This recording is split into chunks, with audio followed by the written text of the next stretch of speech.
makapagpuri sa iyo, Lord. Maraming salamat for this great opportunity given to us and pray well to offer you the sacrifice of praise and worship to the great name. Thank you so much that you bless me part of this service. Until now, Lord, we feel the holy presence, my God. And we believe you're in our midst, my Lord, to the first leading prayer. Brother, beloved pastor, anoint me, Lord. I cannot do anything without you, my God, because thou art only my wisdom, my understanding. I'm sending us out in the in our midst right now, Lord, in Jesus' name. Amen, praise the Lord. Hallelujah. Everybody say, praise the Lord. First of all, the highest praise, glory of thanksgiving, and majesty, only to our loving God, and the risen Savior. And I gave double honor and respect to our dearly beloved evangelist, Tol Almeida, the in-time prophet of our loving God, and cherish the blessed memories and precious teaching. Beloved stand pastor, Ling Almeida, and all beloved children, the whole blessed Almeida family. And I greet also my beloved wife, my children, my family, my co-workers, my co-preachers, at to all of you, my dearest brothers in Christ, at sa lahat po na mga webcast viewer natin na sumusunod po sa ating live streaming here in CDO, magandang araw po sa inyo dyan lahat. Wherever we are throughout the globe, I pray that the Lord will bless you as you're listening and watching our streaming this morning. Kaya salamat sa Panginoon na tayo po may kalayaan magapaglingkod sa Kanya. Palakpakan natin ang Diyos. Mga minamahal, di na tayo magtagal. Ating pangaralan sa umagang ito, ginatawag na disobedience to God. Ang hindi pagsunod sa ating mahal na Panginoon. Amen? Amen. Sabi nga dito one of the most serious behaviors in the entire world is an act of disobedience. The word disobedience is mainly used in the New Testament, although it is also used in the Old Testament. Seryoso nga ugali ng tao sa buong daigdig, yung tawag na masinupakon. Amen. Disobedience. Ang meaning ng disobedience, definition of disobedience, is unwillingness to comply with the guidance of authority. Yan ang meaning ng disobedience. Unwillingness. Hindi siya ayaw niya. Unwillingness to comply. Hindi sa ganahan sumunod. To comply with the guidance of authority. Yung mga guidance of authority. Especially refusal to follow God's will. Especially refusal to follow God's will. Refuse, tumatanggi sa kalooban ng Diyos. Amen ba? Amen? But the stronger meaning of this is the actual stubbornness or violence and perhaps convey in the Old Testament. Ang pinakamalakas daw ng meaning nito, actual is stubbornness. Stubborn ba? Kung sa Bisaya, magahi ulo. Amen. Amen. Or violence, tarang kumukontra. Ayaw sumunod. Ito po yung nakasulat sa the Old Testament. Kaya mag-ingat tayo, mga kapatid, mga minamahal, hindi tayo ay dapat refuse. Hindi tayo pwede mo kontra, hindi tayo pwede mo supak sa kalooban ng ating mahal na Panginoon. Amen ba? Kundi sunod-sunuran lang tayo. Sabi nga ng Biblia sa Deuteronomy chapter 11 verse 27, kindly pag-ibasa lang, beloved Brother Anthony. 27-28 siguro na. Praise the Lord. Sa aklat ng Deuteronomeo, Kabanata 11, ang talata ay 27 hanggang 28. Ang pagpapala kung inyong didinggin ang mga utos ng Panginoon ninyong Diyos na aking iniutos sa inyo sa araw na ito. Praise the Lord. Sa 28, at ang sumpa kung hindi ninyo didinggin ang mga utos ng Panginoon ninyong Diyos, kundi kayo ililihis sa daan na aking iniutos sa inyo sa araw na ito upang sumunod sa ibang mga Diyos na hindi ninyo nangakilala. Palakpakan natin Diyos, maminamahal. Sa Tagalog ay sa English, a blessing if we obey the commandments of the Lord your God, which is I commanded you this day. But an curse if we will not obey the commandments of the Lord your God, but turn aside out of the way which I commanded you this day. Turn aside.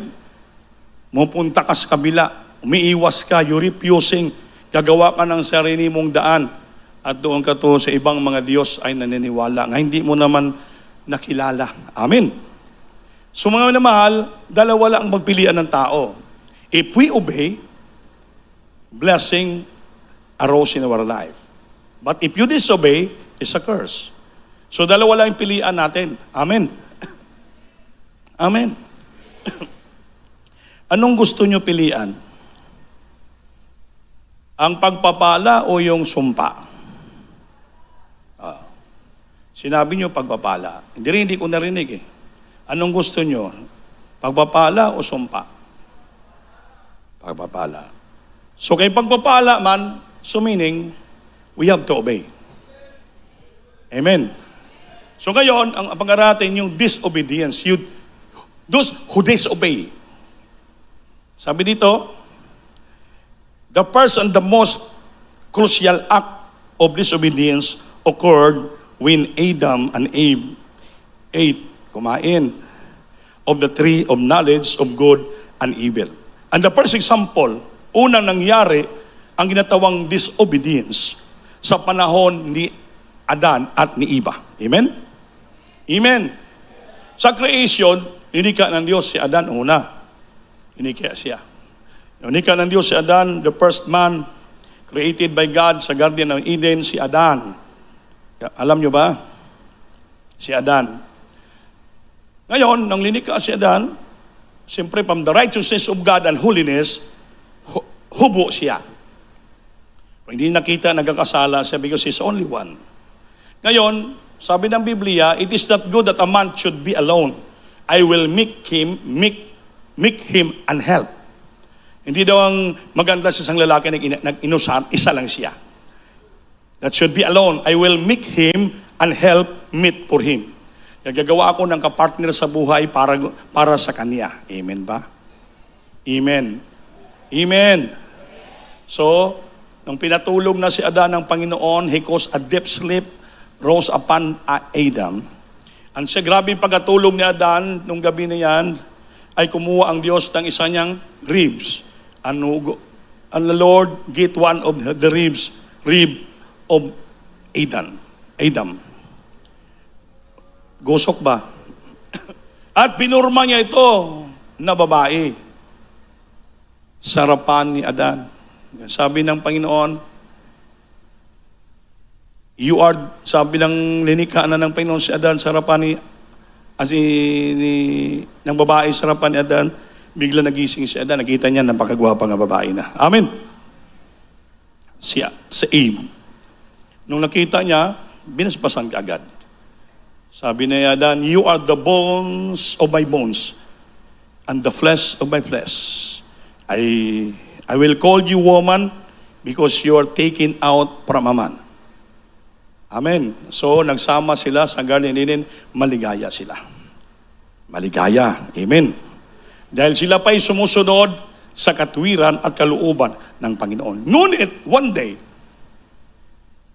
nung sila po ay miikot-ikot sa Garden ng Eden, lahat nag-enjoy sila, all the fruits of the ground, lahat kumain sila. So, pasobra-sobra. Pinagpala sila. But one day, nung bumaba yung serpente, Satan, the devil, the accuser, yun nag-start. Kaya sabi ng Panginoon, lahat ng kahoy dito, may puno, may prutas, kakainin nyo, except this one tree that bear one fruit, that bear this fruit. Huwag nyong galawin ito o huwag nyong kakainin. Sabi dito, nag-umpisa daw, the first and most crucial act of disobedience occurred when Adam and Eve ate of the tree of the knowledge of the good and evil. Yung kahoy na yon, hindi po ang pangalan prutas ya mansanas, kundi kahoy, the tree of knowledge of good and evil. Kahoy na doon nila malaman ang mabuti at masama. Amen. Ngayon, ang ginawa doon sa kahoy na yon, andun yung diablo. Sabi ni Satanas sa babae kay Eva, lapitan mo yung prutas na pagkaganda tingnan. Silayan mo at pitasin mo at kainin mo. Hindi totoo ang sinabi ng Diyos mo na pag kinain mo to, mamatay kayo. Kundi, kayo po ay magiging Diyos. Terrible, oh? Yan ang salita ng tempter, accuser, seducer. Nakikinig ba kayo? Napagaganda ng istorya. Hindi totoo ang sinabi ng Diyos nyo na pagkainin nyo to, mamatay kayo. Yung sinasabing mamatay, not physical death, kundi spiritual death. Mawala ang righteousness of God sa kanilang holiness, mawala sa kanilang presensya because of the sin that they committed. So makita ng sarili na hubad na sila. Amen? Amen. So ang ginawa, grabing demonyo, kainin mo yung prutas na pagaganda, pitasin mo na. Hindi totoo ang sinabi ng Diyos doon na kayo mamatay, kundi kayo ay magiging Diyos. Grabe. Kaya marami ngayon nagpapadiyos-Diyos. Amen. Amen. Marami mga leader, tumayo ng mga grupo, naging Diyos sila, God the Holy Spirit, lahat na lang. Master, lahat gawin ginawa na. Son of God, ano na sila gayon. Ngayon, may warrant of arrest na. Amen. Yan ang delikado. So, ang ginawa, natukso si Eva. Kaya bantay ka mo sa tukso. Hindi kasalanan yung nanunukso. Kasalanan pag matukso ka sa nanunukso. Everybody say, praise the Lord. Kasi yan lang yung tempter eh. Yun lang ang manunukso. Yun lang talaga yung seducer. Isidyos ka, itim ka, tuksohin ka, akitin ka, iintais ka. Talagang ganon, para nalapit ka. Kaya bantay mga minamahal. Because we are surrounded by temptation. Napaikutan tayo, huwag ka magkumpiyansa kay itong sanlibutan na to. Ang tawag sa sanlibutan na to ay sanlibutan ng kaaway. The God of this world has blinded the eyes of every Christian. Bubulagin tayo ng Diyos sa sanlibutan ito, walang iba ang kaaway. Amen? Yun ang ginawa kay Eva. Kainin mo, lapitan mo, pitasin mo na, napakasarap. At pag nagkain ka, pakainin mo rin yung husband mo. Para kayo magiging Diyos sa buong paraiso. Grabe nga salita. Natem si Eva. Pinitas, kinain, pinakain pa si Adan. After that, after pila lang minuto, segundo, nakita na hubad sila. Nagdago na sila, nagtakbo sila, naghanap ng mga dahon, ano lang, itapis nila, mga minamahal. Dito lang salita ang Diyos. Bakit kayo nagtatago, hindi nyo sinod ang sinabi ko? Anong sabi na ba? Kasi yung demonyo eh. Oh. Tama? Ang tao, mga tuwiran, pag natukso na. Actually, alam mo na yung kautusan ng Diyos. Kainin mo lahat na prutas dito, wag lang itong sa gitna. Dito'y forbidden. Amen. Bakit mo kinain na alam mo ng utos ko? Because of the tempter, tukso. Kaya nangatwiran si Eva. Kasi po, ito po yung tukso eh. Yung kaaway, the devil, the serpent eh. Yan. Sabi ng Panginoon, hindi kayo sumunod sa akin. Ngayon, darating yung parusa sa inyo dito sa Garden ng Eden. Dito nang start yung the sin of disobedience. Hindi pagsunod. Refusal to do the will of God. Hindi sumunod. Yan po ang gitawag na sin of disobedience. Hindi sumunod. Ngayon, pag hindi ka sumunod sa Diyos, delikado. Troubles, problems comes in your life. Amen ba? Directly speaking, katulad po testify kanina ni Brother, based on the testimony, Brother Placido, gikot ko lang. Diba sabi niya, biglang ng gabi, hindi na siya makahinga. Ikado, akala niya mamatay na daw siya. Ha? Inisip niya, saan ako nagkasala? Saan ako nagkulang? Inisip niya. Wala pala niya maayos bigay ang kanyang tithes and offering. Magbantay. This is a lesson for us. Nagbigay siya, pero kulang. Di ba Brad? Kulang. Wala maayos. Wala may saktong total. Wala mamuga paminaw. Nagbigay siya, pero may kulang. Sabi niya, wala maayos. Ibig sabihin, wala matutal ng sakto. Imagine na. Even single centavo, tinitingnan ng Diyos yung pagsunod mo. How you obey God. Even in the smallest things. Even a single centavo, tinitingnan ng Diyos yan. Kaya sabi ng Biblia, sa Bible, faithful little, faithful much. Yung tapat, faithful sa maliit, ay pagkatiwalaan ng Diyos sa malaki.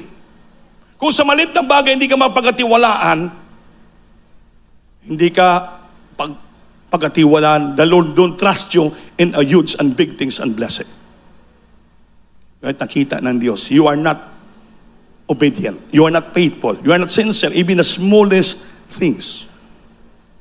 So how could the Lord will trust you the biggest and huge blessing in your life? Hindi ka pagkatiwalaan. So may darating na problems, may darating na trouble in your life, in your family, because of their sin of disobedience. Amen ba? So nung kumain sila, wala na. Anong nangyari sa kanila sa garden? Pakibasa lang, beloved Brother Anthony. Genesis chapter 3, verse 17. Praise the Lord. Sa aklat ng Genesis, Kabanata 3, ang talata ay 17. At kay Adam ay sinabi, sapagkat iyong dininig ang tinig ng iyong asawa, at kumain ka ng bunga ng punong kahoy na aking iniutos sa iyo, na sinabi, huwag kang kakain niyaon. Sumpain ang lupa dahil sa iyo. Kakain ka sa kanya sa pamagitan ng iyong pagpapagal sa lahat ng mga araw ng iyong buhay. Palakpakan natin Diyos. Tingnan mo. Dahil kumain si Adan, na siya mismo una sinabihan, huwag kumain. Siya. Ang sabi ng Panginoon, bakit ka nakinig sa iyong asawa? Kaya makinig kayo mag-asawa. With regards of obeying the will of God, dapat kayo mag-asawa, magkaintindihan kayo. With regards concerning your tithes and offering, to do the will of God, kailangan magkaintindihan kayong mag-asawa. Amen ba? Amen. Kayo mag-usap. Sweetheart, ito ang percentage ibigay natin. Ibigay tayo ng 30%, 50%, 60, 70% sa church. Mag-usap in maayos. Kung ikaw lang, hindi alam ng wife mo, minsan gagamitin. Hindi naman ginagamit minsan. Kaya si iba ginamit ng kaaway. Tinukso yung asawa niyang lalaki. Pinakain niya. Because he convey what the devil saying. Pakainin mo. Kaya sinisi ng Diyos, bakit ka nakikinig sa iyong asawa? Ikaw naman ang sinabihan ko, wag ka kumain. At kumain ka ng bunga ng punong kahoy sa aking inuutos sa inyo. Na sinabi, wag kang kakain niyaon. Anong sunod? Pag mag-disobey ka, trials, problems, troubles arose in your life. So, ang sunod ng verse ng salita. Sumpain ang lupa dahil sa iyo. Kakain ka sa Kanya sa pamagitan ng iyong pagpapagal at sa lahat ng mga araw ng iyong buhay. Noon na sa problema, mamitas sila, kakain sila, wala, hindi na sila magtrabaho, hindi magbungkal, tulog-tulog, sitting pretty sila. Hindi sa magugutom. Because nag-disobey sila. Hindi sumunod. Yon, ang sumpa dumating sa buhay lahat sa lupa na ilang tinitirahan. Delikado pala. Amen. Amen. Huwag kang patulog-tulog. Delikado. Yung sumpa. Lahat. Sumpain ng lupa dahil sa iyo. Kakain ka sa Kanya sa pamagitan ng iyong pagpapagal. Bubungkal ka ng lupa. Mag-araro ka, magtanim ka, lahat gawin mo. Magtanim ka, lahat gawin mo. Lahat ng araw sa iyong buhay, magpagal ka, maghirap ka, magtrabaho ka, magbungkal ka, lahat magpapawis ka. Pati panganganak ng inyong asawa, magli-labor, maghirap, lahat kahirapan. Yun pong nangyari ngayon sa atin, sa mga tao sa lupa. Amen? Dahil namana natin, because of one man's sin entered the world, lahat ng tao nag-asala at ang tao naghirap. Kaya mga asawa natin, pag manganak, talagang mahirapan. Nasa Bible. Magtrabaho tayo, magtrabaho. Kaya hindi ka magtrabaho, mahirap, wala kang makain. Amen? Sikad nga sikad. Amen. Sabi ni Ray Daplin kanina, nag-usap kami. Sabi ng ating punong barangay nung nagkampanya, pagbutuhin niyo ako, wala nang baha sa Initsi. Amen. Amen. Maganda ng buhay natin. Hanggang ngayon, problema tayo magbaha. Wala masolusyonan ang baha. Amen. Kaya mahirap pangako tayo sa salita ng tao. Salita ng Diyos ang paniwalaan natin. Yung tao ay nakasulat na. Ang tao ay is liar. The author of lying is Satan. Your father is a liar from the beginning. Wala kamaturan sa kanya. Walang truth nag-abud sa kanya. He speaketh a lie. Kaya mga minamahal, delikado. Kaya ang demonyo, sinungaling. Amen? Amen. The father of lie. Kaya nagsinungaling kay Adan, kay iba. Kainin mo yan, masarap yan eh. Hindi ka na mamamatay eh. Paging Diyos kayo. Ang nangyari, sinunod. Pati yung mister niya nakumbinsi. Kaya kayo mga beloved wife, pag anong pinag-usapan, anong desisyon ng beloved husband mo, huwag kayong pumigil. Mag-aisa kayo. Amen. Mag-usap kayo, bibilangin nyo yung tamang total ng tayo sinupiring nyo. Sweetheart, magbigay tayo ng 50%, 30%. Maluwag sa puso nyo, lahat kayo, ibigay nyo ng maligaya. Dahil sabi ng Diyos, natutuwa ang Diyos at iniibig ng Panginoon yung maligayang nagbibigay. For God loveth a cheerful giver. And the Lord will open the floodgate of heaven and pour you out the blessing. And they shall not in room enough to receive it. Walang sapat na sila'y kalagyan ng panalangin. Buksan Diyos ang langit. Pagpalain tayo kung nagkaisa tayo. Amen. Ikaw ba, alam mo na yung salita ng Diyos. Alam mo yung katotohanan. Alam mo yung decision mo. Nakinig ka sa yung beloved. Nadala ka. Lahat kayo parehas mag-suffer. Mag-suffer kayo parehas ng problema. Amen. Amen. Ngayon, si Barplasido, alam naman nila, wife niya, wala bang question. Eh, nakulangan. Nakulangan lang. Ha? Imagine, nakulangan lang. Sabi niya, wala matarong, wala maayos ang kanyang pagbibigay. God is serious about sin. Serious ang Diyos sa kasalanan, bigsi sa jealous God. Ayaw ng Panginoon. Kahit maliit na bagay yan, mawala ang iyong katapatan sa Diyos. Maliit na bagay, mawala yung sinseridad, yung pagsunod, ayaw ng Panginoon. Kaya gusto ng Panginoon, sa maliit na bagay, maging sincero kita, sumunod kita sa Kanya, upang ang grasya, biyaya, pagpapala, ibubuhos ng Diyos palagi sa ating buhay. Continuous blessing. He rebuked the devourer out for your sake. Alisin ang badlungon niya sa lumalamoy. Rebukin niyang lumalamoy. Mawala. Mga hindrances, mga distraction na devil, alisin ng Diyos. Kaya tuloy-tuloy, the shower of blessing will continue poured upon us. Palagpakan natin ang Diyos, mga minamahal. Everybody say, praise the Lord. Praise the Lord. Kaya delikado, mga minamahal. Disobedience involves setting the desire of the flesh above the will of God. Amen ba? Ang disobedience involved setting the desire of the flesh above the will of God.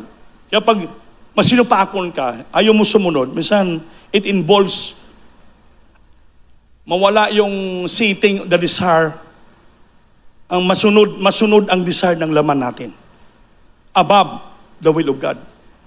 Sis, kukontrahin mo eh. Itong kalooban ng Diyos, sundin natin.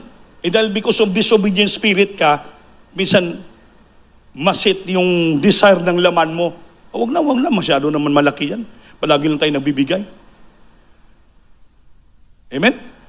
Yayaman yung church, yayaman si Brandy. Walang yumaman dito. Meron ko istorya, isang kapatiran natin dito. Matagal ng Kristiyano sila. Matagal na. Ilang dekada na. Kasi ang church natin, 31 years na, 33 years na eh. So, almost 3 decades. Mainit sila. Nagamit natin buong pamilya. Hanggang pinagpala, binigyan ng magandang trabaho, drible. Mainit pa siya, dati hindi na nagpapagamit. Nag-testify dito. Grabe mga president sa negosyo niya, puro milyon. Malulula ka sa salitang milyon. Pero pagdating sa church, wala man lang binigay. Nagbigay, cheeky, 25,000, 30,000, pa yung nagmamalaki pa. Ang gusto niya, pag may nagbigay siya, sasabihin sa pulpito, mali yun. Mali yun. Makinig kayo. Sabi ng Biblia, kung anong sa kaliwa, hindi malaman ng kanan. If you give to the Lord, if you do the will of God, make it in secret. Do it in secret. Sikrito. Wala nakaalam. Only our Father in heaven. Do it secretly, and our Father in heaven will reward you secretly. Hindi dapat malaman ng tao. Kasi pag magbigay siya dito, sabihin, ay, binigay po ng ating brother, itong electric pan, binigay ito tanan. Hindi po dapat i-broadcast yan. Nagbigay ng ganito.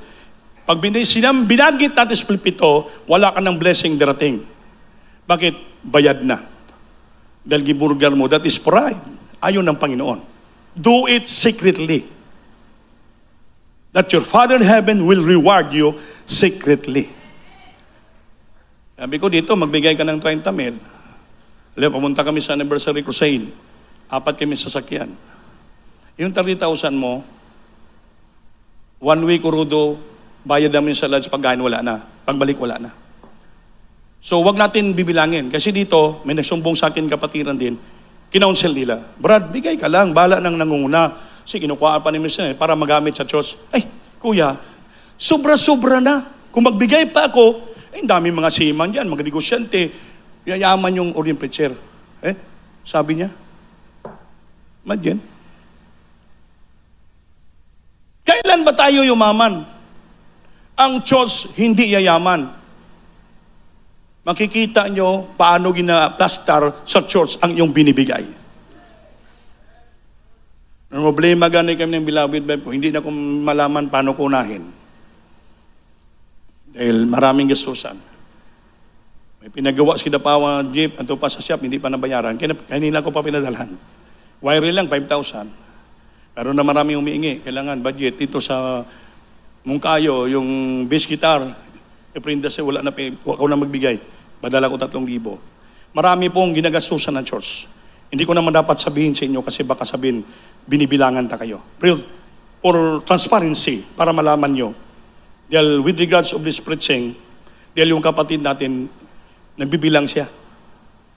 Hindi na kuya. Hindi na kailangan magbigay ako. Kaya kung magbigay ako, yayaman na sila. Meron na mga seaman, meron na mga negosyante. Sila nagbigay dahil alam nila ang kautusan ng Diyos na kung magbigay sila, pagpapalain sila ng Diyos. Because giving is receiving.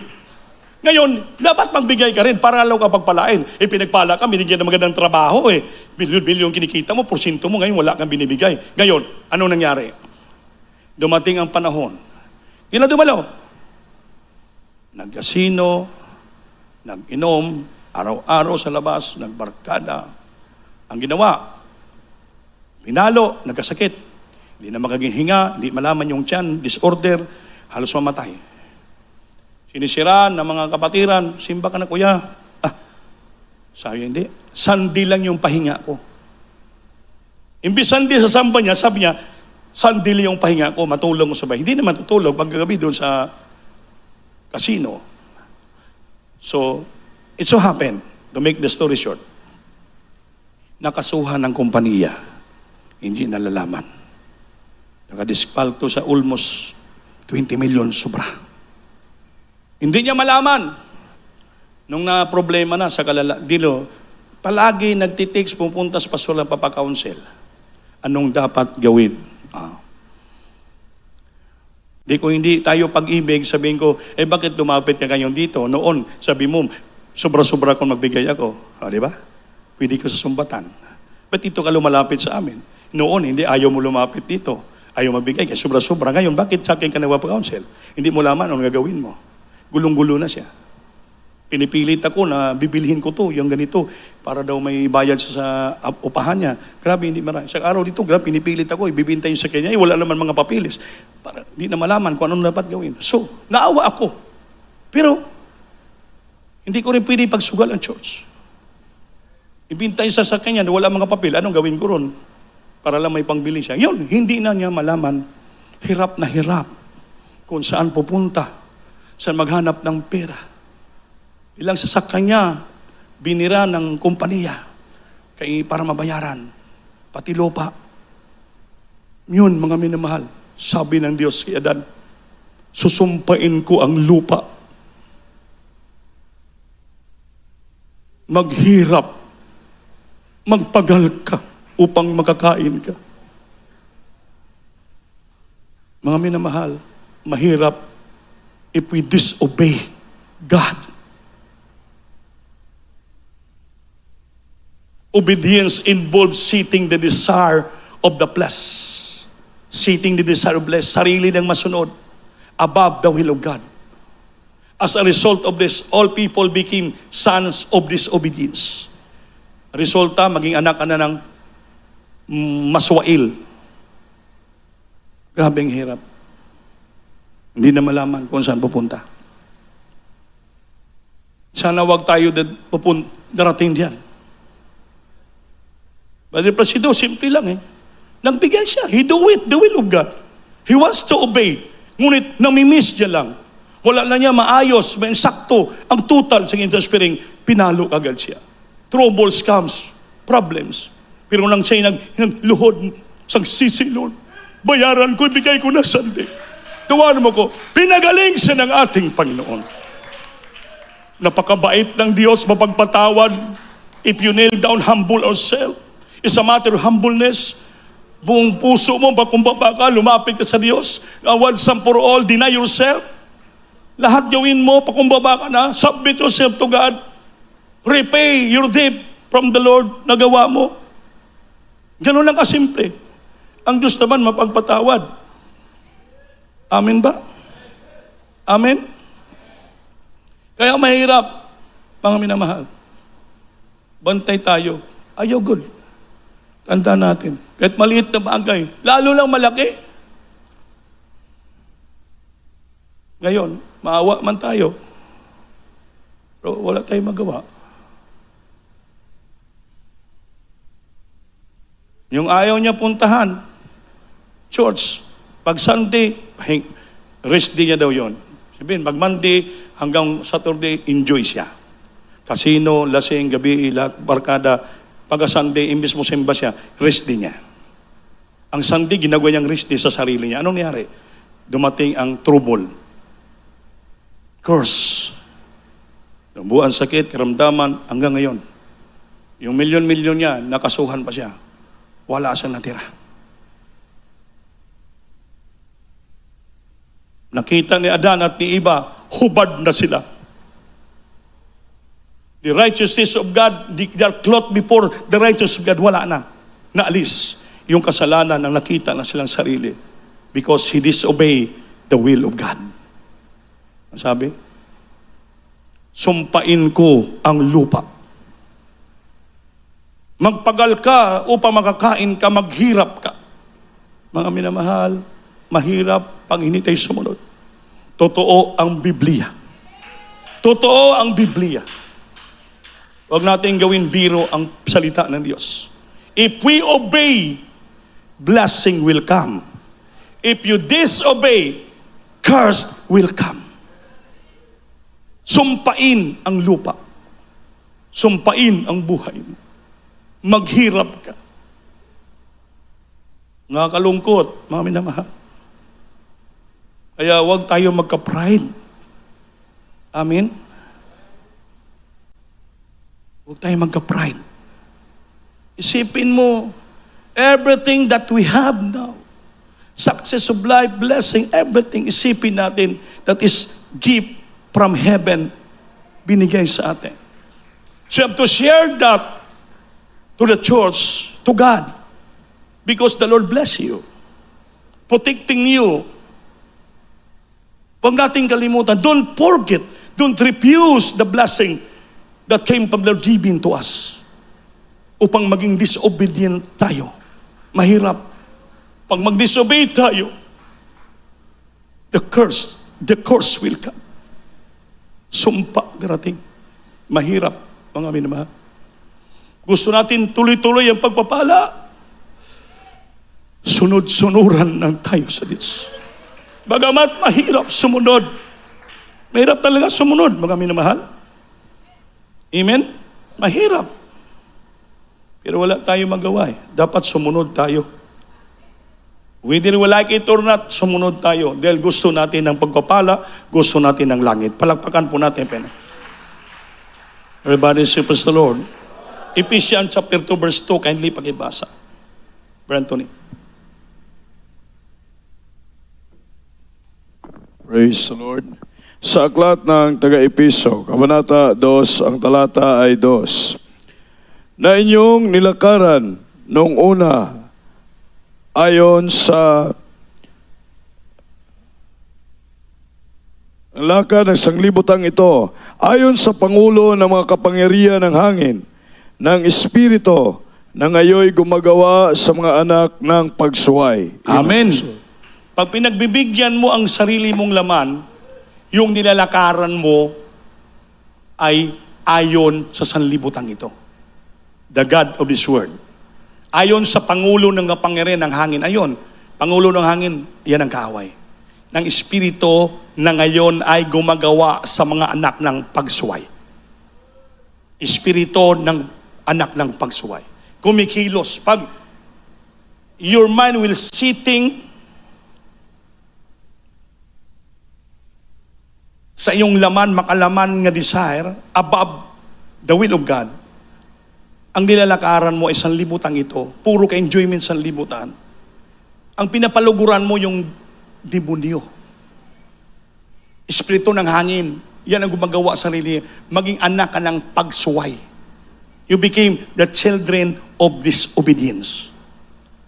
So pag mag-disobey ka na, yon, sumpa, trouble, problems arose in your life. Palakpakan natin ang Diyos. Everybody say, praise the Lord. Kaya mga minamahal, minsan, ang Kristiyano talagang darating dyan eh.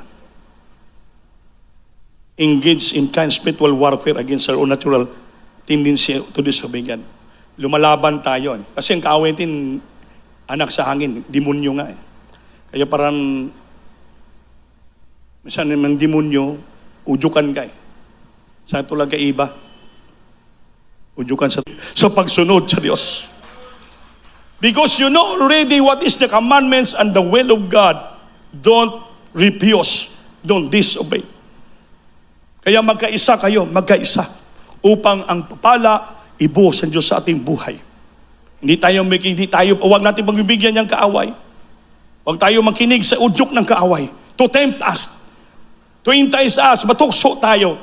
To become alipin tayo ng maging anak tayo ng pagsuway. Mga minamahal. To become son and daughters of disobedience. Upang ang paggrasya, biyaya, pagpapala darating sa buhay natin. Kaya mga minamahal, di basta-basta po ang paglingkod sa Diyos. Everybody praise the Lord. Last verse. Ephesians chapter 2 verse 8. Kindly pakibasa. Praise the Lord. Sa aklat ng Episo, Kabanata 2, ang talata ay 8. Sapagkat sa biyaya, kayo'y nangaligtas sa pamamagitan ng pananampalataya, at ito'y hindi sa inyong sarili, ito'y kaloob ng Diyos. Amen. Praise the Lord. Palakpakan natin Diyos. But before that, basahin mo muna Matthew 26:41. Matthew 26:41, kindly pakibasa muna. Praise the Lord. Sa aklat ng Mateo, Kabanata 26, ang talata ay 41.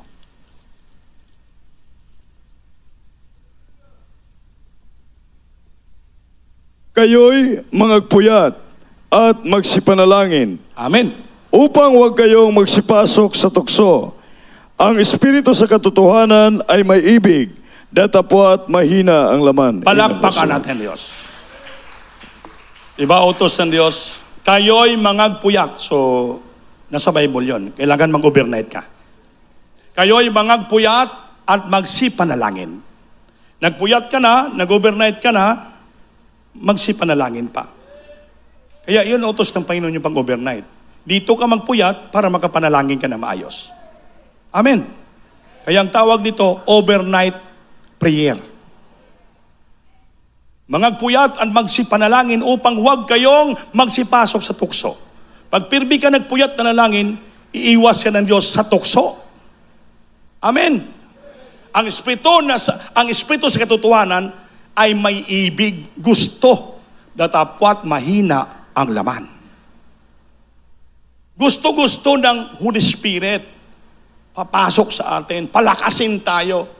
But minsan, kumukontra yung laman natin kasi yung laman natin mahina.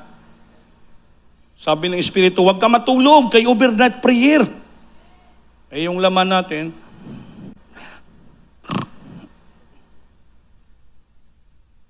eh hindi ka nakapalakpak. Hindi ka na makataas ng kamay. Hindi ka na makaimin. Hindi ka na makapraise the Lord. Because the flesh is weak. Dahil mahina yung laman. Pag Holy Spirit, gusto kang gisingin. Gusto kang pospusin ng presensya para mabuhay ka, maging malakas ka, para hindi ka madala ng tukso. Kaya sa Bible, magpuyat at magsipanalangin. Amen. Everybody praise the Lord. Ganon ang Biblia.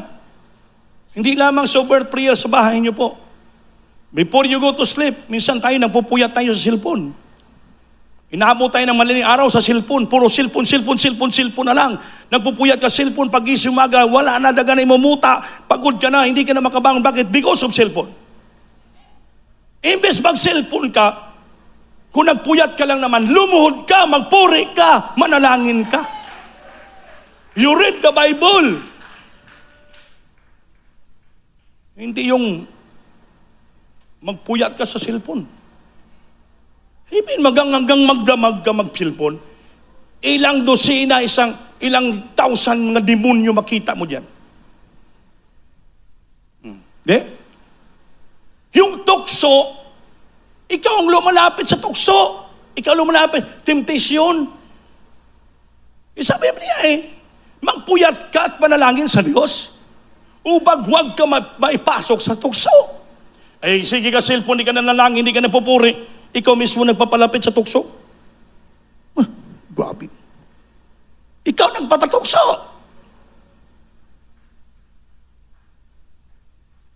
Ikaw nagpapatukso.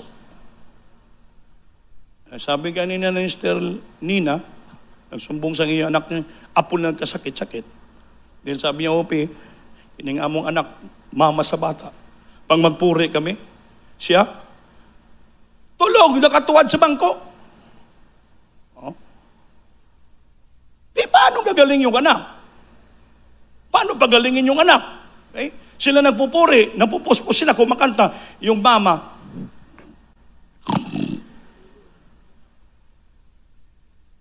di sabi ng Biblia, magpuyat at magsipanalangin. Nagpupuri, nakaluhod, hapa sa bangko, tuwad, naglaway. Di pa panaginipin ka ng demonyo. Di pagtingin mo, hindi mo wala yung bukol sa ari ng anak mo. Amen. Trouble will come. Curse will come.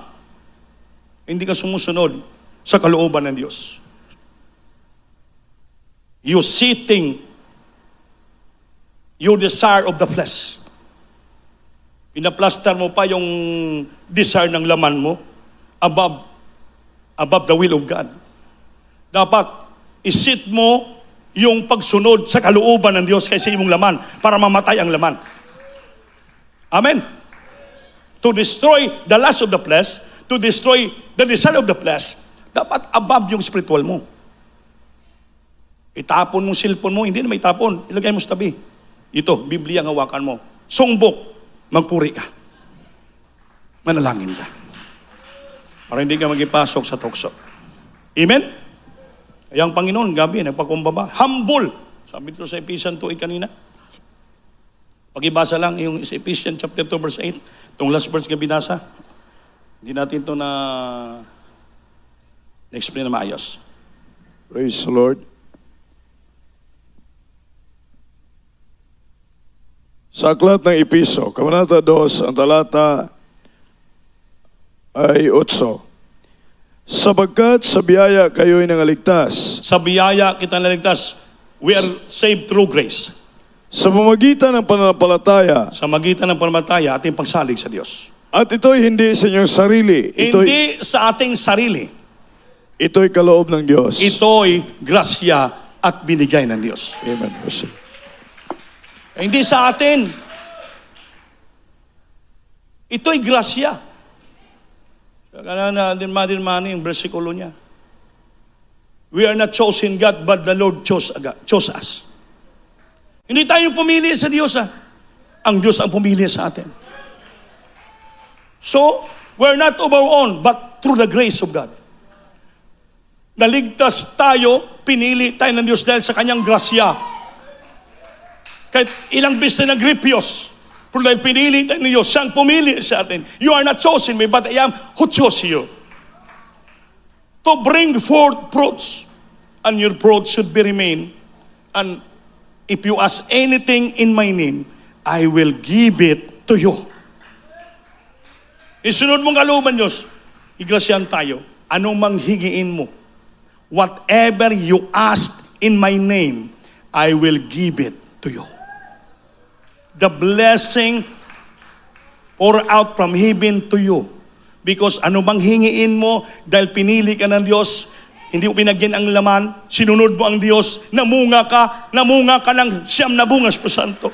Lahat ng bunga ka sa pagsunod sa Diyos. To bring fruits, and your fruits should be remain. So, you ask what you wish, and I will give it unto you. We are saved through grace, not because of our own righteousness. Hindi po tayo. Kaya you must to be humble yourself. Pagkumbaba lang tayo. Humble yourself in the sight of God. He humbled himself, ang Panginoon, and He is faithful unto death. Even in the death on the cross. That's why He has given a name above every name. Binigyan siya ng pangalan taas, pangalan itaas ka ng Diyos. The Lord will lift you up. The Lord will put you on high. Dahil you know how to humble yourself. Kaya ganun natin gawin. The Lord will lift you up. Itaas tayo. Blessing, grabe pagpapala, lipanray, pagpalain tayo. Walang sumpa darating sa buhay. Bakit? Sumusunod tayo sa kalooban ng Diyos. We are sitting above the will of God, not in our flesh. Kaya walang sumpa. The great example sa ni iba. Kakain kayo, susumpain kong lupa, lahat. Upang pagpapalain ang ating lupa. And the Lord will bless our land, will bless our family, bless our work, bless our business. Pangako ni Diyos, you must to be humble. Gawin mo palaging kalooban ng Diyos. Don't disobey even a little things. You must to be faithful. Awitan natin Diyos, mami naman. Singgit, hallelujah. Hallelujah. Don't disobey God. And I long to do your Hallelujah. I follow your command. Here I am, until my calling is fulfilled. Here I am, Lord, Lord, here I am. Just follow and obey thy will. Taas yung kamay. Awitan natin. We sing this song with love in our heart. Here I am. And follow your command.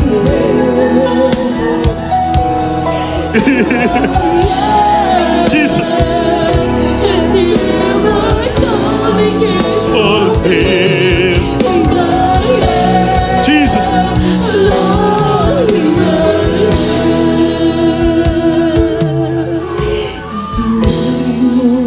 An offering I give it. You are the sacrifice. I will obey. So I will give it to the honor of your hand.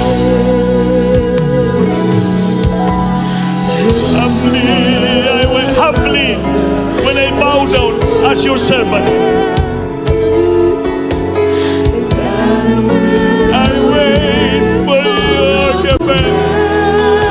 Sing it.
Manigabot.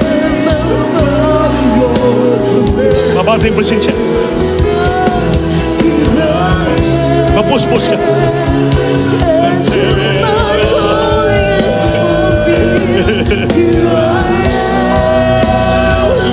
Jesus. Jesus.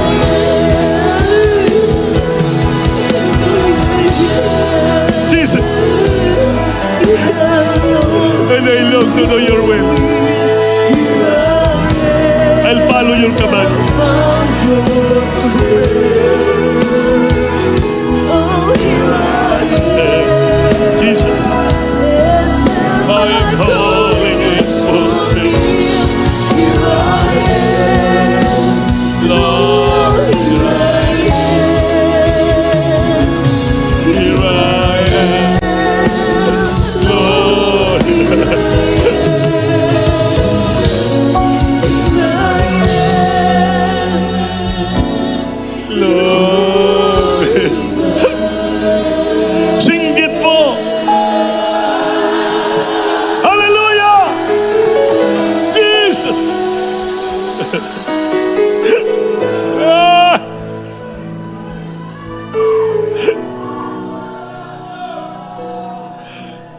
We have to be humble ourselves. And we have to obey the Lord. Above all, we have to obey the Lord. Humble and obey. And be sincere. Don't refuse the will of God. Don't deny the will of God. Do it with all sincerity, faithfulness, and obedience. Upang the blessing will come in our life. No curse will arise in our life because we did not disobey. We always obeyed. Kaya salamat sa mensahe mo, Lord. Nagturo sa amin. In all means, kahit mahirap, sumunod tayo sa Diyos. Mahirap, pag tayo mga sunod, kahit sa maliit na bagay, sumpa ang darating.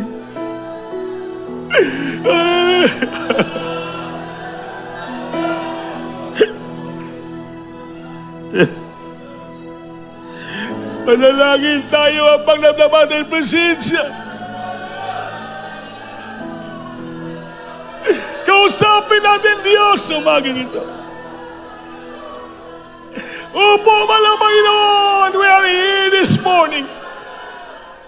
We come into the throne of the grace with all humbleness, sincerity, and asking forgiveness from the Lord.